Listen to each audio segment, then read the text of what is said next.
2024 से पहले उत्तर प्रदेश में नया सियासी खेल शुरू। योगी के बुलडोजर को ढेर करेगी बुआ भतीजे की जोड़ी।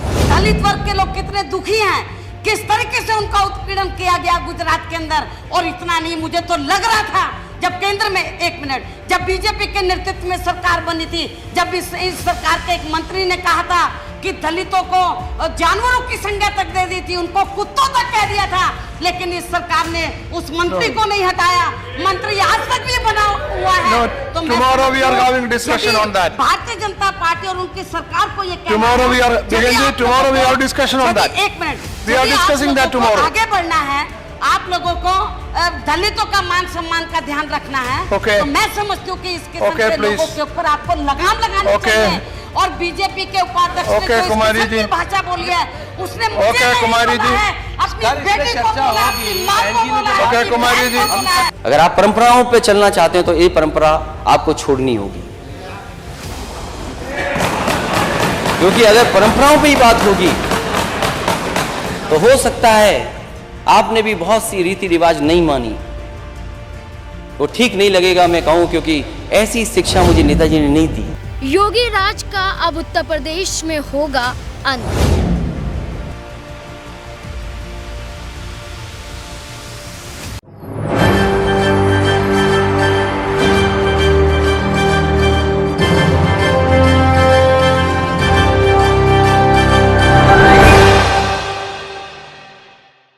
नमस्कार, मैं नाज़मीन खान और आपका स्वागत है हमारे खास प्रोग्राम बात सच की। चुनाव की शुरुआत होते ही एक दूसरी पार्टियों पर आरोप प्रत्यारोप का सिलसिला, पार्टियों में फूट पड़ना, किसी पार्टी को छोड़ना या फिर किसी पार्टी में शामिल होना लगा ही रहता है। कभी कभी तो चुनाव में लिया गया एक फैसला सियासी गलियारों में नेताओं की किस्मत बदल देता है। ठीक है, ऐसे ही सबसे बड़े चुनाव, लोकसभा चुनाव की शुरुआत होने वाली है, जिसमें सभी राज्यों में सभी राजनीतिक पार्टियां अपना दमखम दिखाने में जुट चुकी हैं। बात उत्तर प्रदेश की करें तो हाल ही में घोसी विधानसभा सीट पर उपचुनाव हुआ और समाजवादी पार्टी और भाजपा के बीच एक बड़ा मुकाबला देखने को मिला, जिसमें भाजपा ने अपने 2 उप मुख्यमंत्रियों, 2 दर्जन से ज्यादा मंत्रियों को मैदान में उतार दिया, ताकि सपा को छोड़ भाजपा में शामिल हुए घोसी से प्रत्याशी दारा सिंह चौहान को किसी भी सूरत में जिता सके। और इसीलिए मैं आपके पास आया आपसे कहने के लिए कि भाइयों बहनों, सुबह का भोला अगर शाम को घर वापस आ जाए तो भोला नहीं होता है कि दारा सिंह चौहान वापस अपने घर में आए।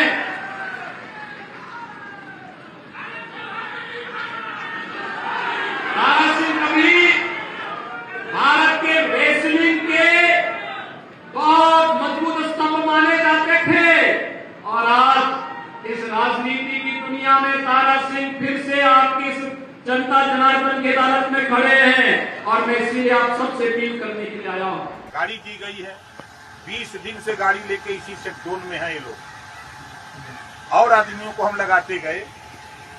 ये बताओ हमारा कोई काम है यहाँ? पूरे समाज का ना काम है। इनके साथ शकुंतला राजभर है, लक्ष्मी राजभर है, 5-5, 6-6 नेता यहाँ आए। दूसरी गाड़ी आई कि काम को और आसान किया जाए। मात्र हमको 61 आदमी की जरूरत थी, मात्र 61 आदमी की मुझे जरूरत थी। 20 दिन में ये लोग 61 आदमी नहीं तैयार कर पाए। बताओ हमारी कमी है? हम किसके बूते लड़ाई लड़ेंगे? 20 दिन से गाड़ी लेके कहाँ घूम रहे हैं लोग? हम सवाल नहीं से कर रहे हैं। 20 दिन से गाड़ी दिया हूँ, हम डांट सुन रहे हैं।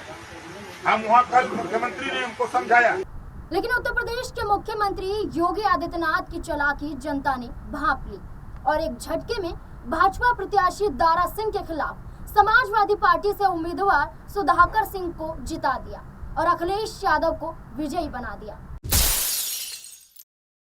फिर से एक बार फिर से पूरा नारी काट। विजयी बनाई भैया, विजयी बनाई अखिलेश जी के विजयी बनाई चला हो सखियों के दैया। से लगातार यहाँ पर जो है समाजवादी पार्टी के जो प्रत्याशी हैं वो आगे चल रहे थे, चाहे पहला राउंड हो, दूसरा तीसरा राउंड हो, लगातार वो फर्क जो है वोटों का लाते जा रहे हैं। 27,000 वोटों का फर्क आ गया है, तो लगभग देखा जाए तो जीत तो यहाँ पर जो है समाजवादी पार्टी के प्रत्याशी की तय लग रही है।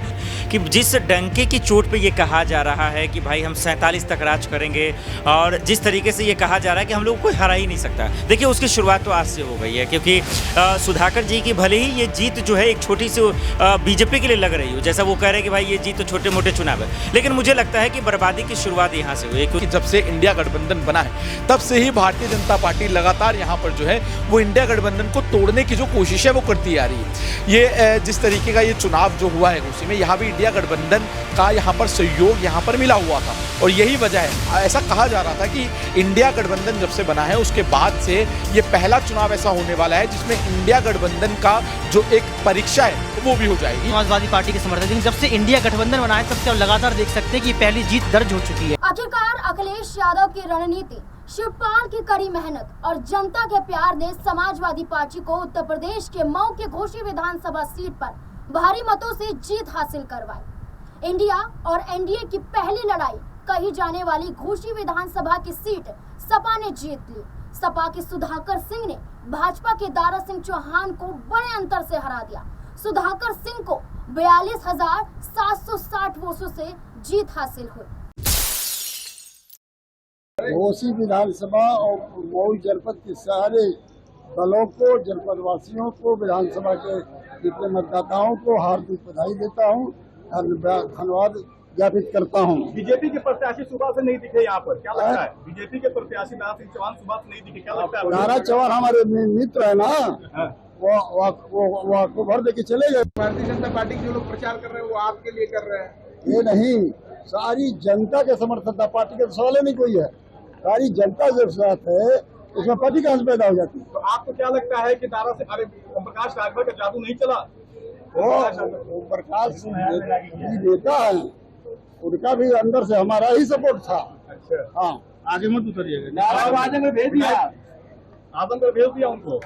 हम क्या होते हैं भेजने वाले? यहाँ की जनता जिसको चाहे भेज दे और वापस कर, हम क्या? आप जीत चुके हैं, लेकिन एक सवाल सामने आ रहा है कि आपके बेटे का एक ऑडियो वायरल हुआ था जिससे पुलिस ने मुकदमा दर्ज किया, उस पर क्या कहेंगे आप? नेता के ऊपर मुकदमा, पुलिस का नेता का कितना गहरा संबंध होता है। मुकदमा नहीं दर्ज होगा तो न पुलिस का कोई मतलब है, न नेता का कोई मतलब। जीत का श्रेय किसको देंगे? जनता को। कितने वोटों से जीते हैं? 42,672। आपकी 42,672। भाजपा वाले कह रहे थे 50,000 वोटों से वो जीतेंगे, आपको हराएंगे। आप 50,000 वोट से जीत का दावा। मैंने कहा कि सारे दलों का मुझको समर्थन था, पूरी जनता हमारे साथ थी, दल का कहाँ सवाल पैदा होता है? 2 डिप्टी सीएम, 26 मंत्री और 60 विधायक यहाँ मौजूद थे, कैंप किए हुए थे। सब हमारे मित्र थे, सब हमारे साथ विधायक रहे, सब हमारी मदद करने आए थे। अच्छा, हाँ, प्रकाश राजभर पे क्या कहेंगे? वो भी हमारी मदद की है। घोसी में जीत हासिल होते ही इंडिया गठबंधन की इस पहली जीत पर सिर्फ जश्न ही नहीं मनाया गया, बल्कि अखिलेश यादव भी ट्वीट कर एक बड़ी बात बोल गए। कोई पूछ रहा है G20 में जी का मतलब घोसी है क्या? घोसी के विधानसभा उपचुनाव के साथ साथ उत्तर प्रदेश जिला पंचायत उपचुनावों में लखनऊ, मिर्जापुर, जालौन, बहेड़ी में सपा उम्मीदवारों की बड़ी जीत पर सभी मतदाताओं, सभी विजयी प्रत्याशियों, सक्रिय नेताओं, पदाधिकारियों, ऊर्जावान कार्यकर्ताओं, साहसी बूथ रक्षकों को बधाई, धन्यवाद और शुभकामनाएं। लेकिन जहां सब इंडिया इंडिया कर रहे थे, वहीं एक नाम सबकी जुबान पर गूंजता हुआ सुनाई दिया। मायावती, मायावती, मायावती। साथ हैं सर्व समाज के सम्मान में, मैदान में, सर्व समाज के सम्मान में, मैदान में, बहुजन समाज के सम्मान में, मैदान में, बहुजन समाज के सम्मान में, मैदान में, बाबा साहब अमर रहे, बाबा साहब अमर रहे, मान्यवर कांसी राम जी अमर रहे, मान्यवर कांसी राम जी अमर रहे, सर्व समाज के समाज के सम्मान में, बहन जी मैदान में, बहुजन समाज के सम्मान में, बहन जी मैदान में, बहन जी आप संघर्ष करें, हम आपके साथ हैं, बहन जी आप संघर्ष करें, हम आपके साथ हैं। बहुजन समाज पार्टी जिंदाबाद जिंदाबाद, बहुजन समाज पार्टी जिंदाबाद जिंदाबाद, बहन कुमारी मायावती जी जिंदाबाद जिंदाबाद, बहन कुमारी मायावती जी जिंदाबाद जिंदाबाद, सर्व समाज के सम्मान में, बहन जी मैदान में, सर्व समाज के सम्मान में, बहन जी मैदान में, बहन जी जी हाँ, घोषी में समाजवादी पार्टी की जीत में बहुजन समाज पार्टी की सुप्रीमो मायावती का हाथ माना जा रहा है। दरअसल बहुजन समाज पार्टी की सुप्रीमो ने घोषी से अपने पैर पीछे खींच लिए, चुनाव लड़ने से इनकार कर दिया, जिसकी वजह से घोषी में बसपा का कोई भी प्रत्याशी मैदान में नहीं उतरा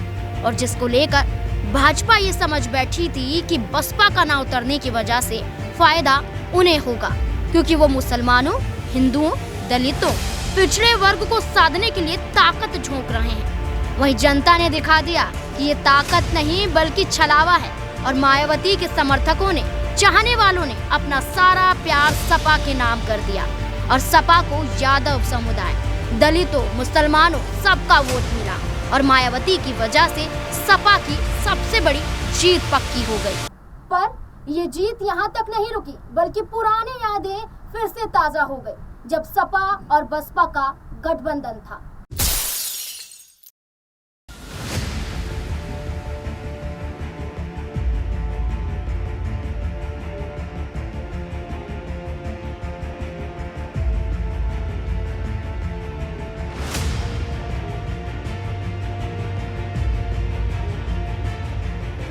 जो आपकी ये उम्मीदवार एक काबिल है, परिपक्व है, मैच्योर है, काफी सुलझी हुई भी है, जिसे आप लोग श्री अखिलेश यादव के साथ इनकी शादी होने की वजह से पूरे आदर सम्मान से यहाँ की अपनी बहू भी आप लोग मानकर चलते हैं। और अब सपा के साथ गठबंधन होने के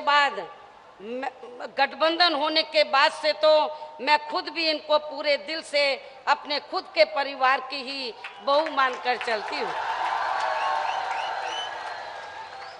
और वैसे भी श्री अखिलेश यादव मुझे पूरे सम्मान से अपना बड़ा ही मानकर चलते हैं, जिससे अब इनकी पत्नी का हमारे साथ अब खास रिश्ता भी बन गया है, जो इसी प्रकार आगे भी बराबर बना रहेगा और जिससे फिर हमें यहाँ सामाजिक परिवर्तन की मूवमेंट को आगे बढ़ाने के लिए काफ़ी मदद भी मिलेगी। और इस मूवमेंट को रोकने के लिए चाहे यहाँ बीजेपी एंड कंपनी के लोग हमारे खुद के बारे में तथा हमारे गठबंधन के बारे में भी आए दिन अपनी बेतुकी व बेकार की बयानबाजी करके हमें कितना भी भड़काने का प्रयास क्यों ना कर लें, चाहे तो हमारे बारे में श्री अखिलेश यादव को भड़काएं, चाहे मेरे को भी भड़काने का प्रयास करें, इनका कोई भी हथकंडा अब काम आने वाला नहीं है। तो आपकी समाजवादी पेंशन छीनी कि नहीं छीनी? आपके बच्चों को जो दूध मिल रहा था वो छीना कि नहीं छीना इन्होंने? ये जो बाबा जी लैपटॉप देने की बात कहे थे हमारे मुख्यमंत्री जी, बताओ लैपटॉप मिल रहा है कि नहीं मिल रहा है? और जो समाजवादियों ने दिया था बताओ आज भी गांव में खोलते होंगे तो वही नजारा दिखाई देता होगा।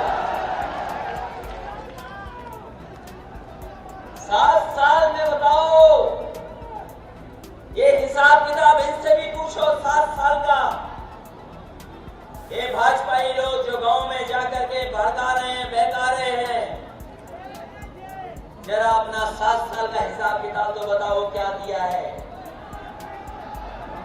ये हमारे हित को पैदा करने वाले लोग जानते होंगे, जब वैट खत्म करना था तो आपकी सरकार के पास आए थे, वैट खत्म कर दिया था गुलकंद पे भी, गुलाब के पानी पर भी, और भी सुविधाएं दे दी। लेकिन जैसे ही भाजपा सरकार आई, बताओ जीएसटी लग गया कि नहीं लग गया और महंगा हो गया कि नहीं हो गया। बातें बताऊं, काम में आपका मुकाबला नहीं कर सकते हैं। बताओ, काम में मुकाबला कर सकते हैं क्या? आपके काम में मुकाबला नहीं कर पा रहे हैं, इसीलिए तो बहकी बहकी बात कर रहे हैं। बहकी हुई बहकी कैसी बातें हो रही हैं आपको पता होगा। इसलिए साथियों, हम आपसे निवेदन करने आए और फिर कहता हूं,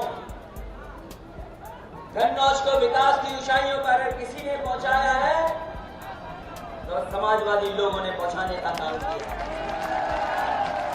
ये काम में बात नहीं करेंगे, इसलिए अब तो गठबंधन हो गया है। बताओ, गठबंधन का क्या मुकाबला होगा? है मुकाबला क्या? इसलिए हम अपने सब लोगों से निवेदन करना चाहते हैं, हर चीज में आप आगे हो, लेकिन आपके खिलाफ साजिश भी बहुत है, षड्यंत्र भी बहुत है। ये जो गठबंधन बना है सामाजिक न्याय दिलाने के लिए। समाजवादी पार्टी और बहुजन समाज पार्टी के बीच सियासी गठबंधन कई बार हो चुके हैं। मुलायम सिंह यादव और अखिलेश यादव मायावती से सियासी गठबंधन कर चुके हैं और दोनों का ये गठबंधन लंबे समय तक चला भी। सबसे पहला गठबंधन 1993 में मायावती ने बसपा के 164 कैंडिडेट्स को मैदान में उतार कर किया, जिसमें 67 कैंडिडेट्स को जीत मिली। मुलायम सिंह और काशीराम एक साथ आए, नेताजी ने सीएम पद की शपथ ली, लेकिन 1995 में हुए गेस्ट हाउस कांड से सपा और बसपा के रिश्ते खराब होते चले गए। एक साल बाद मुलायम सिंह यादव की सरकार गिर गई। मुलायम ने मायावती पर सरकार गिराने का सबसे बड़ा आरोप लगाया, जिसके बाद दोनों के बीच लंबी लड़ाई चली। लेकिन इसके बाद 2019 के लोकसभा चुनाव में अखिलेश यादव और मायावती ने गठबंधन करके चुनाव फिर से लड़ा, लेकिन गठबंधन ठीक से चला नहीं, वो फिर फेल हो गया। सपा को 5 और बसपा को 10 सीटें ही मिली थी, जिसकी वजह से नतीजों के 1 महीने बाद ही मायावती ने 23 जून 2019 को सपा और बहुजन समाज पार्टी के गठबंधन को तोड़ने का बड़ा ऐलान कर दिया। हालांकि एक बार फिर गठबंधन पर बड़ी बहस छिड़ती हुई नजर आ रही है। बसपा और सपा फिर एक होते हुए दिखाई दे रहे हैं और दोनों का गठबंधन लोकसभा चुनाव 2024 में एक बार फिर लंबे समय बाद दिख सकता है। खुशी की जीत बसपा सुप्रीमो मायावती का हाथ और समाजवादी पार्टी का जीत के बाद अब दोनों के गठबंधन पर फिर से उम्मीद जागने लगी है, जिसमें अखिलेश यादव हर बार मीडिया सवालों के जवाबों में मायावती के गठजोड़ पर चुप्पी नहीं साधते हैं। एक ही बात सामने आती है कि मैं गठबंधन के लिए तैयार हूं, अगर बुआ जी चाहे तो। आपको पता है कि मैं किसको सपोर्ट करूंगा और मैंने पहले भी कहा और आज फिर कहता हूं कि उत्तर प्रदेश ने हमेशा प्रधानमंत्री दिया है और हमें खुशी होगी कि उत्तर प्रदेश से फिर एक प्रधानमंत्री बने। अब 2024 का लोकसभा चुनाव नजदीक है और उत्तर प्रदेश में योगी राज खत्म होने की कगार पर है। अगर बसपा और सपा एक होते हैं तो यूपी में योगी बाबा का बुलडोजर का खात्मा निश्चित है। अब देखना होगा कि बुआ और भतीजे लंबे समय बाद क्या एक बार फिर एक साथ आएंगे, सीएम की कुर्सी योगी से छीन पाएंगे। आप क्या सोचते हैं जरूर बताएं और देखते रहें बात सच की।